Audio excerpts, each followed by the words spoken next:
Sao mà tắt đèn rồi?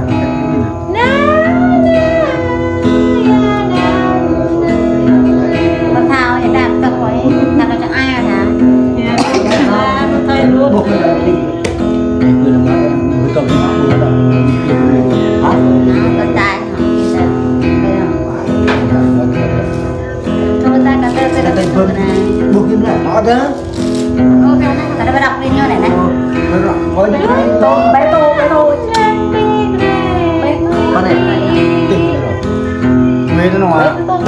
Đó, này coi là trong luôn này. Thế đủ hả? Này. Này.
Lệ vớt